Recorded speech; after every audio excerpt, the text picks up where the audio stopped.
Yeah, epigenetics, healing, and prayer. 100 years ago, Einstein said this: "We cannot solve our problems with the same level of thinking we used when we created them." And of course, he came up with the theory of relativity, which was a jump in understanding of the universe for the scientific establishment. And it's like there's another jump happening now. Thinking at a new level is beginning to change things. It was over 20 years ago that I read a book by Dr. Keith Scott Mumby. It was called Virtual Medicine, a New Dimension in Energy Healing, Discovering Where Ancient Wisdom Meets Breakthrough Technology. Excuse me. And in that, he said this: "In the last few decades, we've moved from the position where human energetic aura was deemed not to exist." Bear in mind, this was written in the 90s, so he's talking about from the last few decades from there, to the point where there is ample scientific proof of its existence and several good theories as to its nature and function. Studies have been carried out in many major universities in the world, which have done a great deal to unite realms that were once held to be only metaphysical with the accepted tenets of everyday science. We now have instruments which can measure effects on this order of reality. What is emerging is that the truth has been out there, has indeed been out there a long time, but nobody was paying attention." Well, nobody was paying attention in the materialistic science establishment anyway. There've always been healers, people who have worked with this energetic aura of the human being. But in the biological sciences, there's some fascinating new insights that tie in with this. The whole notion of human interconnectedness and the universal consciousness, it's got radical implications for the healing of mind, body, and emotions. Some areas of scientific exploration are beginning to draw conclusions about energy that the biological sciences are only just beginning to take on board. For instance, we know that each of us emits electromagnetic energy at a certain wavelength. Electromagnetic energy is light energy in its broadest sense, from radio waves at one end of the spectrum to gamma rays up at the other end. Our eyes only pick up a small range of that energy that we call visible light. You could, in some ways, call the whole spectrum of it light, just in different frequencies. Our eyes, research has shown that different parts of our body actually emit different levels of energy. It's been shown that healthy tissue emits energy differently from diseased tissue. So when you go for an MRI scan, and that's magnetic resonance imaging, MRI, it's that energy that these machines pick up, and medics find them a fantastic new diagnostic tool. But the full implications of that they're using electromagnetic energy emitted by the human body to diagnose things hasn't really been taken on board. Bruce Lipton, he said this, Dr. Bruce Lipton, points out the irony of it. He said, though conventional medicine has not focused on the role energy plays as information in biological systems, ironically, it has embraced non-invasive scanning technologies which read such energy fields. Physicians are able to diagnose internal problems by differentiating the spectral energy character of healthy and diseased tissue in the scanned images. And the medical world is only just beginning to make the link between this biological energy that can now be detected with the new technology and how we can be healed. Outside of the conventional allopathic medicine, energy has been linked with healing for eons in a whole variety of complementary medicine and psycho-spiritual practices to be found in most ancient societies. And my belief from the Christian tradition is that Jesus intuitively knew that link 2,000 years ago and was able to, in some way, I don't know how this works, but in some way raise his level of energy, his vibrational energy, to bring healing to those around him. We read in the Bible that he knew that power was drawn from him when he was healing. And that's a human potential, I think, for all of us. Biologists are beginning to see that we are formed by these informational fields of energy that determine the workings of different parts of our bodies. But there are basic questions to be answered, such as how do the simple and identical cells of an embryo know how to start to differentiate into a muscle cell or a skin cell or a liver cell? There's nothing in the cells themselves that tells them that. And this can be resolved by the theory that there are information fields that guide those cells to develop into the shape of the body. Fields then are seen as the formative principle behind the material reality. Fields are what cause things to happen. As I've said before, matter itself is virtually non-existent. Have you ever wondered why a teacup is a teacup? Why don't the atoms at the edge go wandering off and join the spoon that you're stirring it with? The answer is an informational field of energy. When you drink a cup of tea, you do so from something which, in terms of physical matter, is 99.99999, etc. % not there. Only the energy field is real, this network of interconnected forces holding the pattern of the teacup. Matter, as quantum physics tells us, is a mere illusion of these swirling interconnected energies held in the underlying field. And so that applies to everything.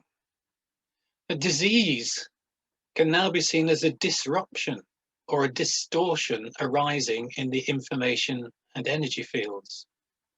So rather than just treating the symptoms, which is a lot of what conventional medicine does, the best way to approach disease is surely by correcting these disturbances, the underlying causes, which will eliminate disharmony and the disease process and bring about healing. Now, there's nothing known definitely about all this, but it seems to be something that we can move towards. Experiments have been done using some very delicate scientific test devices. There's the delightfully named SQUID magnetometer, which stands for Superconducting Quantum Interference Device. No idea how it works, but these experiments have shown conclusively that hands-on healers are able to generate a magnetic field around their hands by changing the ionic balance in their bloodstream. Now that can have an effect then on the genes of the recipient. And it's this way in which the genes of somebody are affected, which brings me to epigenetics, or what goes on around the gene, epigenetics. One of the big discoveries in the last century was the DNA helix. And since then, the genetic code or sequence has been unraveled, and we're beginning to understand the process by which genetics works. Our genes rule, or so it seemed. Genetic determinism was the belief that genes control all our traits, physical, behavioral, and emotional. It's the reason why we look for traits that run in families, why scientists keep searching our genes for this or that particular characteristic. And the rhetoric says that our fates are locked into our genes. And because we can't change our genes, we are victims of our own genetic heredity. And it can lead to a rather fatalistic view of life. If my genes say I'm going to get cancer, then I can do nothing about it. Yet, as in everything to do with the amazing human body, it is not as simple as that. In fact, it's very different from that. You see, developments are happening in biology with the growth of this whole new area of epigenetics. And a lot of this stems from the years of research by the epigeneticist Bruce Lipton. He explains it well in his groundbreaking book, The Biology of Belief. And his big idea is that the DNA is not the brain of the cell. And that actually turns years of biological thinking on its head. Genetic determinism says that the DNA helix determines everything that a cell does, but apparently it's far more complex than that. The DNA is like a library of genes. If only some parts of the library are open, then there are whole sections that are behind locked doors. And the keys to the locked sections are kept elsewhere. So unless some unlocking of the doors happens, unlocking of the genes is done, we're limited to the open sections of the library only. In the gene sequences in the DNA, these doors are being locked and unlocked all the time. But which book you take out, which parcel of gene information is released, depends not on the cell itself, but on what's happening around the cell. And it works like this. Here's a diagram of a simple human cell. You can see the DNA in the nucleus of the cell. Now, each sequence of genes in the DNA nucleus, in the helix in the nucleus, is surrounded by a sheath of protein molecules that act like a switch, like a cover, and it's either covered or it's uncovered, expressed or unexpressed is the term they use. But these proteins can then switch on and off different parts of the DNA gene structure, which then changes the behavior of the cell. But these proteins themselves in the DNA are switched by other protein chains that lead all the way to the cell membrane, the surface of the cell, and to special protein receptors that are there on the surface to receive outside environmental influences. So the genes are ultimately switched on and off by protein receptors on the surface membrane of the cells. Now, those protein receptors are influenced by specific electrical and chemical. They're influenced by these specific signals that are in the environment around the cell. So that's the blood environment, but it's also the electrochemical environment, the electromagnetic environment. The protein receptors at the cell surface receive these signals and they send messages further down the chain to switch the proteins on and off surrounding the genes themselves, so turning specific genes on and off. And so the key factor in which genes are switched on is the environment around the cell, not the DNA itself. We have a limited selection of genes, yes, that we have in hereditary, we have obtained by heredity, but which ones of those are actually in operation is more dependent on the environment around the cell. And that environment around the cell is influenced in many, many ways, as this diagram shows. From our diet to toxic environmental chemicals, to psychological factors, to even social interactions, they can all affect our gene expression. And most importantly, our thought processes produce electrical and chemical signals, and that then releases chemicals into the bloodstream, which can affect the many subconscious workings of the body that keep us functioning.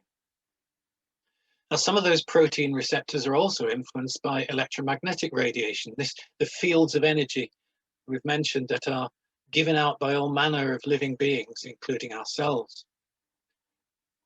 And it's those more subtle energies that I suspect are the way in which one person can influence the health of another. As I mentioned, healing hands have been shown to generate an electromagnetic field, which can be picked up then by the receptors on the cell membrane and so affect the gene expression. Now, Bruce Lipton highlights many research studies that have been done showing the effect of electromagnetic radiation on all sorts of genetic functions. But he says that these haven't yet been incorporated into the medical school curriculum. He says, though these research studies have been published in some of the most respected mainstream biomedical journals, their revolutionary findings have not been incorporated into the medical school curriculum. And the implications of epigenetics are that we actually have far more influence over the ways in which our bodies function than we've ever thought. And it's our thoughts and our emotions and also the prayers and intentions of others that can affect us. When we walk into a room, we engage with the energetic field of other people in the room, and that conveys information to us, not in a much more subtle level, hits us in the gut sometimes. When we experience great anger or deep love, it affects our genes. Dawson Church, love the name Dawson Church, very American name, isn't it? Dawson Church has brought much of this research into focus in his book, The Genie in Your Genes, The Genie in Our Genes. Science is discovering that while we may have a fixed set of genes in our chromosomes, which of these genes is active has a great deal to do with our subjective experiences and how we process them. We are discovering that our genes dance with our awareness. Thoughts and feelings turn sets of genes on and off in complex relationships. So it starts with a signal coming from outside the cell, from the chemical messengers and the electromagnetic signals that we and others produce by thinking and feeling and other physical interventions. And this means that what we think and feel, and also what others are thinking and feeling towards us, affects our health and well-being. For example, lack of self-esteem or poor self-image can be a significant factor in causing ill health. So can holding on to resentments and hurts until we become embittered and resentful. And over years, harboring those negative feelings can produce chronic physical symptoms. I think as we go on in life, we become more aware of this. We begin to see that our thought processes have a considerable effect on our own health. And it becomes obvious that our attitudes and our emotions are key players in our health. And so keeping the mind healthy is a key teaching. Going a little bit further, I read a book called Molecules of Emotion, The Science Behind Mind-Body Medicine, by a neuroscientist, Candace Pert. And she discovered in her research that the network of chemical communication in the body is vastly more complicated and subtle than was ever previously suspected. She discovered numerous chains of amino acids called peptides that have individual types of receptors in the surface cells, the surface of cells all over the body. And that's brought a new understanding of the mind-body relationship. These peptide chemicals are like information carriers, instructing cells to act in certain specific ways, unlocking the genes, and aren't just produced by the brain cells, but many other places in the body, including the cells in the immune system. And what's now clear is that the body communicates constantly with the brain. And this information communication is intricately linked with our emotions, and in fact generates them. So anger, joy, sadness, stress, etc., all produce or are produced by floods of peptides in the body, which are received by the cell receptors and create physiological changes. And those physiological changes may be permanent until that receptor can be kind of released. And these are the molecules of emotion that she talks about in the book title. And she says, repressed traumas caused by overwhelming emotion can be stored in a body part, thereafter affecting our ability to feel that part or even move it. Based on the drama and rapidity of some therapeutic transformations, I believe that repressed emotions are stored in the body, in the unconscious mind. And rather pleasingly for us, she said, in my experience, the most effective method for reducing stress is meditation, because it allows us, even without conscious awareness, to release emotions that are stuck in modes that subvert a healthy mind-body flow of biochemicals. So it's good to see meditation vindicated by the scientists. Now, we've always known, I think, that our consciousness, our emotional thought processes, and our feelings have the ability to affect our health, for better or worse. But now we're at the beginning of science understanding how that works, and hence to develop ways to harness that latent power.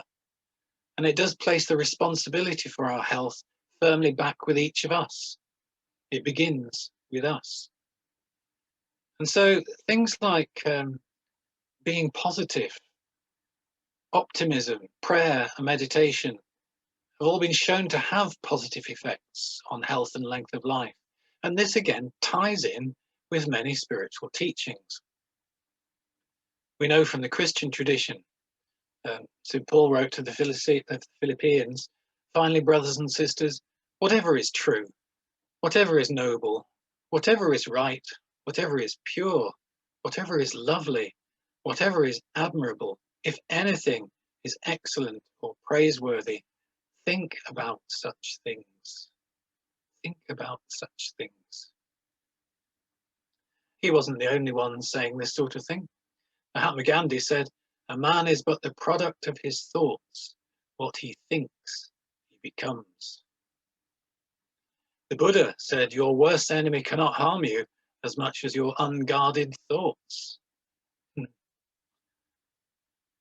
And Jesus puts it into more pithy sayings about what we nurture in our heart.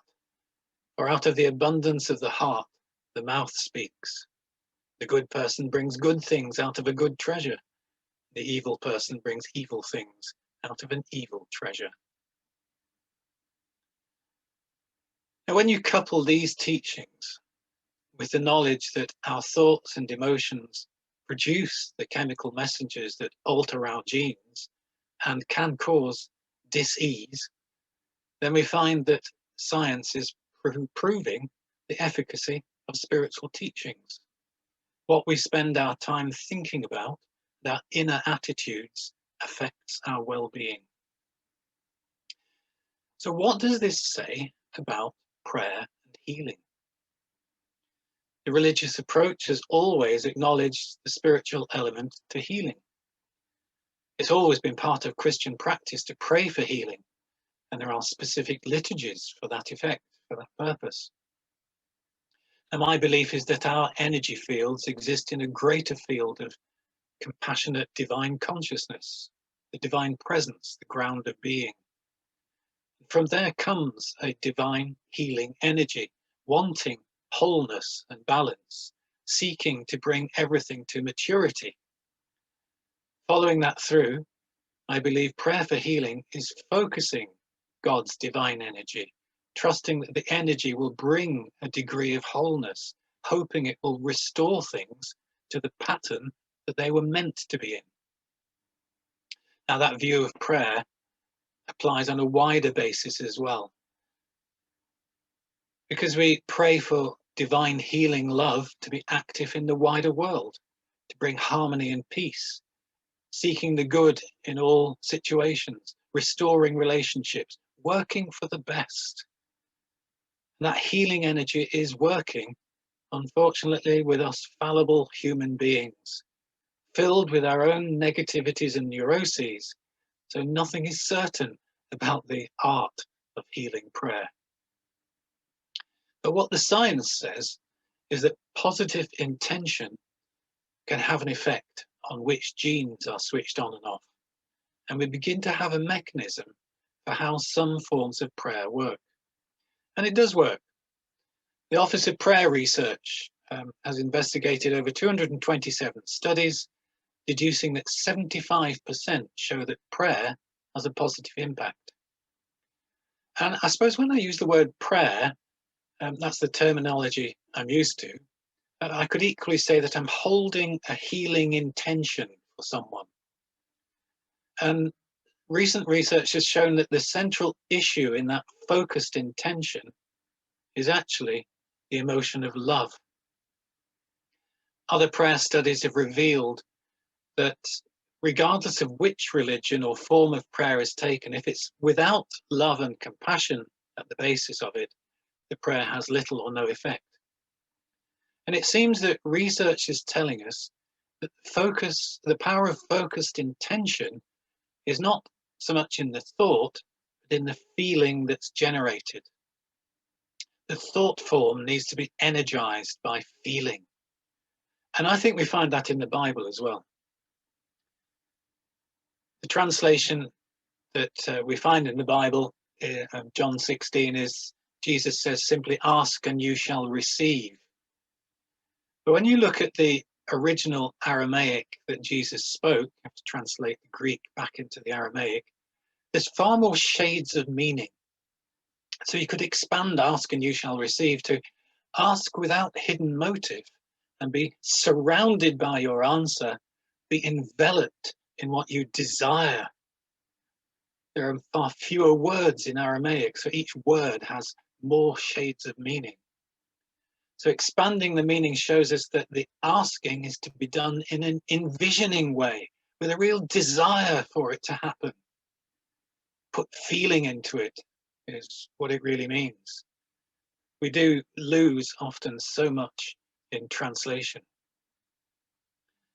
There's also a tradition to say at the end of every prayer, Amen. The Amen means, so be it, or let it be like that. It's emphasizing the emotional intention. Intentional prayer, I think, is internally creating the experience of what we desire as if it already exists with the emotion of compassion. Let it be like that. An effective prayer is to imagine a person or a situation to be well or resolved with a feeling of compassion. In many healing therapies, hands are often laid on or over a person and thus generating an electromagnetic field, which in some subtle way affects the genes by these protein chains. The healing intention for an individual by the laying on of hands is doubly effective if it's entered into with compassion, with integrity, and with imagination. So I believe that healing, or an urge to wholeness, is a godly potential of the human race, a divine energy flowing through all creation that can be harnessed. But the problem is we don't know how to harness it properly yet.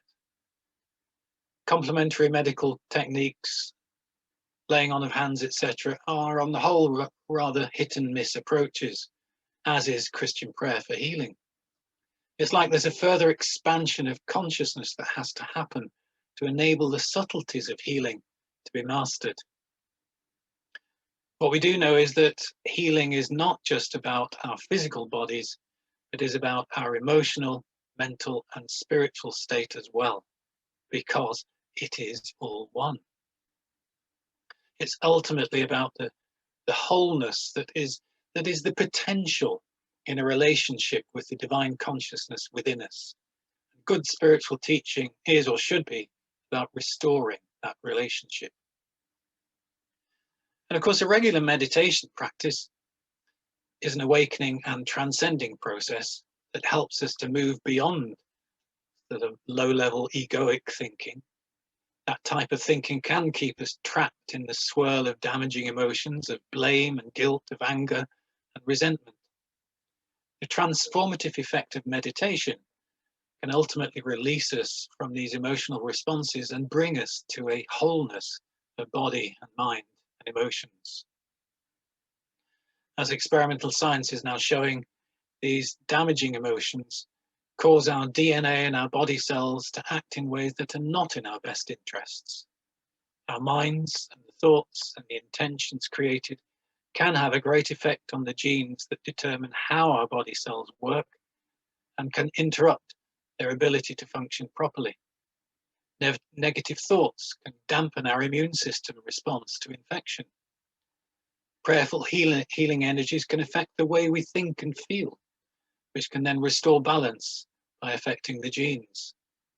And the level at which we do that thinking and feeling reflects our own level of conscious awareness. I'm going to finish this talk with a quote from Lawrence Freeman, which emphasizes the importance of meditation to our development as human beings and the centrality of loving attitudes in that. He says, "The spirit of love reminds us on a daily basis that to be healthy, we must be whole. And that as we grow through healing into wholeness, we begin to touch the edge of holiness. Our daily meditation and the community it creates reminds us that love is the universal foundation of a human being, the essence of all personal and civilized values. Without the spiritual, we cannot be sane." It's so important to our own health and to the health of others and to the health of the peoples of the world, the planet itself, to develop an inner attitude of loving kindness towards all. So I'm going to finish it there. Bit of a whirlwind. All these talks are a bit of a whirlwind tour. I appreciate that, but